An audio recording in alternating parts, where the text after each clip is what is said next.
Plantang gulay na raw ang 56 anyos na si Alma. Oktubre nitong nakaraang taon, nakaratay lang siya sa kama. Ang buhay niya, tinaningan na. Si Alma kasi na-diagnose ng stage 4 colon cancer.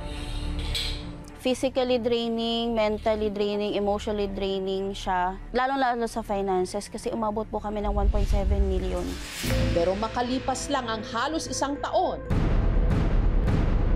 si Alma, heto, patuloy na lumalaban at unti-unti na raw niyang tinatalo ang cancer. Ang kanya raw naging sandata ang araw-araw na pag-inom at pagkain ng isang gulay na libre niya lang daw napipitas sa kanilang bakuran. Ito ang gulay na paboritong isahog sa munggo at tinola, malunggay.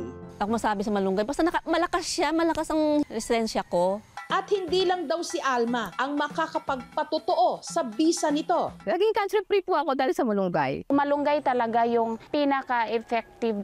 Alam na nating napakasustansya talaga ng malunggay. Pero gaano katotoong mabisa rin itong pangontra kahit pa sa cancer? Dito sa kanilang tahanan sa Naik, Cavite, patuloy na nagpapalakas ngayon si Alma. Wala raw siyang iniinom na gamot at ang nagsisilbi na lang daw niyang maintenance ang araw-araw na pag-inom at pagkain ng malunggay. Kahit nga yung sapsoy na hindi naman dapat lagyan, nabubudburan ko ng malunggay yan. 3 beses sa isang araw rin siya kung uminom ng malunggay tea o yung homemade na pinakuluang dahon ng malunggay. Ang mga malunggay ni na Alma, libre lang daw na pinipitas ng kanyang anak na si Christine sa bakuran ng kanyang hipag. Kanya itong hinimay-himay, hinugasan at pinakuluan.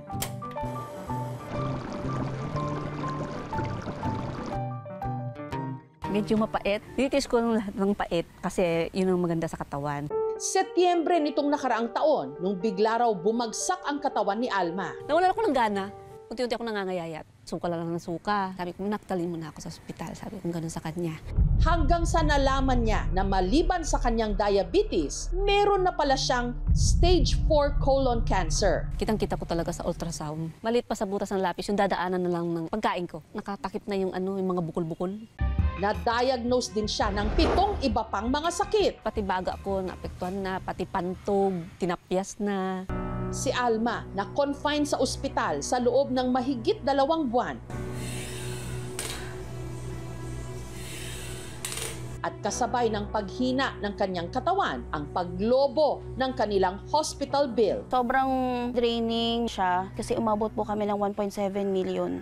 Dahil sa lumalaking gastos, nagdesisyon na ang mag-anak na sa bahay na lang magpagaling si Alma. Dito na rin siya kumapit sa herbal medicine. Kahit naman mahilig talaga ako sa malunggay, kalaman ko rin na maraming benepisyo yung malunggay. Matapos ang 1 buwan na wala raw mintis na pag-inom ng katas ng malunggay, napansin daw nila ang pagbabago kay Alma. Nanumbalik yung lakas niya, pati yung glow niya, parang mas gumanda pa siya kaysa sa dati. Ang kanyang colon cancer naman, unti-unti na rin daw gumagaling. Natigil yung pain na sinisigaw ko sa ospital. Yung pasalamat ko sa Panginoon na binigyan niya ako ng buhay. Nakikita lang ho na may mga components ang mga dahon ng malunggay. Yung pinagbasihan lang po nun ay cancer cells at mga daga. So wala pa po ng human subjects. Ang malunggay o Moringa oleifera, kilalang superfood. Mataas siya sa beta-carotene, meron siyang quercetin, magnesium, calcium, especially vitamin C. Mataas ang antioxidant properties niya. Mabilis sumabong. So the more na kinukuhaan mo siya ng dahon, the more na dumadami yung kanyang mga usbong.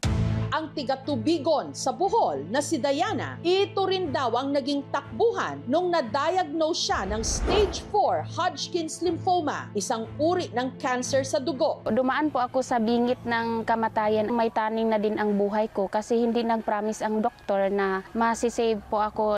Nagdadalang tao raw si Diana taong 2015 nung unang lumitaw ang sintomas ng kanyang cancer. Nagkaroon po ako ng tubig sa baga po. Hindi ako makatulog ng 2 buwan yata yun. Kinalaunan, nakumpirma niyang ito nga'y cancer. Ang paggamot sa kanyang sakit, pahirapan daw, lalo't may sanggol noon sa kanyang sinapupunan. Nung mawala na ang aking lagnat, operation na para sa biopsy po. Chemotherapy kaagad. Ligtas namang naisilang ni Diana ang kanyang anak, pero dahil may kamahalan daw ang pagpapakemotherapy, kinailangan niyang maghanap ng alternatibong gamutan para sa kanyang cancer. Blend yung ginagawa ko sa malunggay. So yun yung iniinom ko. Nag-improve yung condition ko nung gumagamit na ako ng malunggay. Ang lymphoma po kasi ay cancer ng kulani. Ang treatment po sa cancer ng kulani, chemotherapy at saka radiation therapy. Ang tiga Muntinlupa naman na nagka-breast cancer na si Juvie, 8 taon na raw, cancer-free. Taong 2015, nung meron daw nakapa na bukol si Juvie sa kanyang kanang dibdib. Sabi niya sa akin ng doktor ko, tatanggalin lang natin yung bukol mo dito. Tapos titingnan natin kung may mga kulani daw ako sa magilid-gilid. Hanggang nalaman niya na ang kanyang bukol, malignant o cancerous pala. Stage 1A, breast cancer. Umiyak na ako eh. Sabi ko, huwag ka mag-alala, gagaling pa yan. Kasi stage 1A ka pa lang. Buti nga na-adaptan na ka. Kalaunan, siya'y nagpa-mastectomy. Tinanggal ang buo niyang suso. Dahil naman sa takot at gastos, hindi na raw siya sumailalim sa chemotherapy.